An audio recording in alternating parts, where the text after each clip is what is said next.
What's up mga boss? Welcome back to my channel mga bossing. Welcome.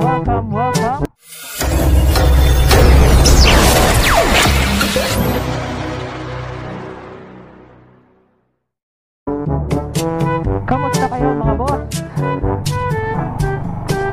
Today is ano ba kayo?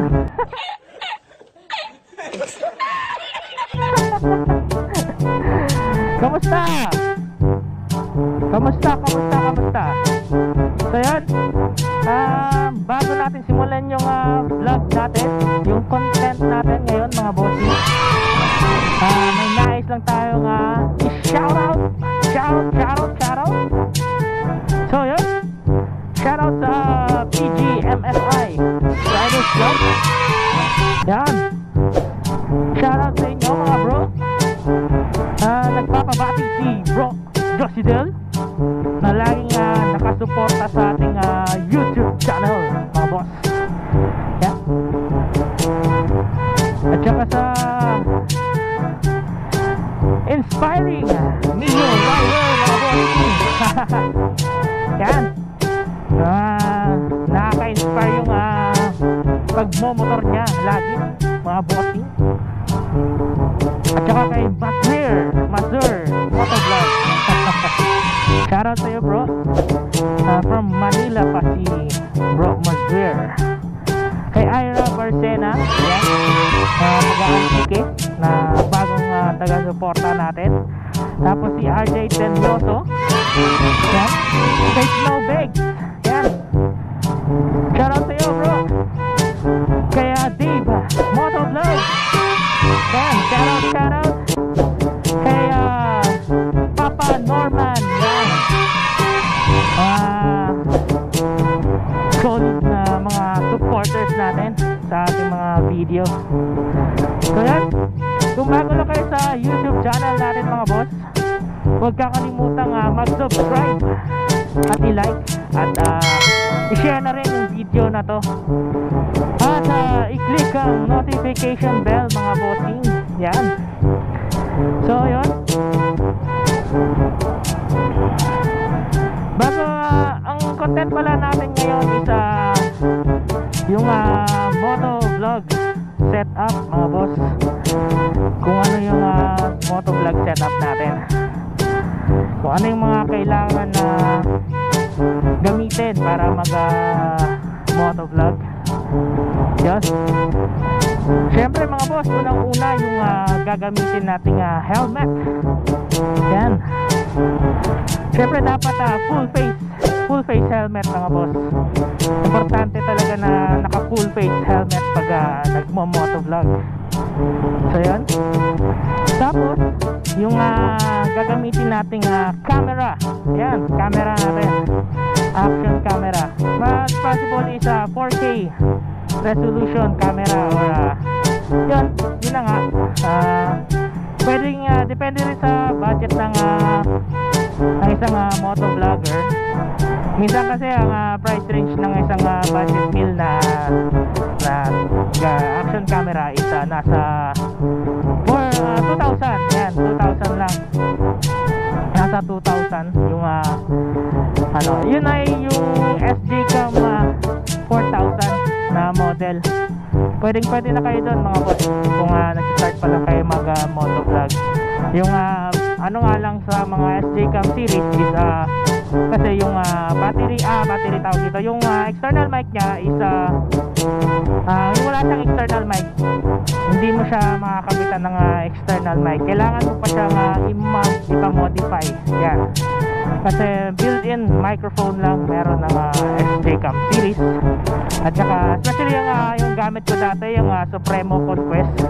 Yan yung mga built-in microphone. So pwede naman i-modify. Yun nga lang, gagastos ka. Tapos syempre depende rin sa gagawa kung solid yung pagkagawa nila. Yan. Ayun. Yung pangatlo, yung microphone. Yan, yung microphone na gagamitin.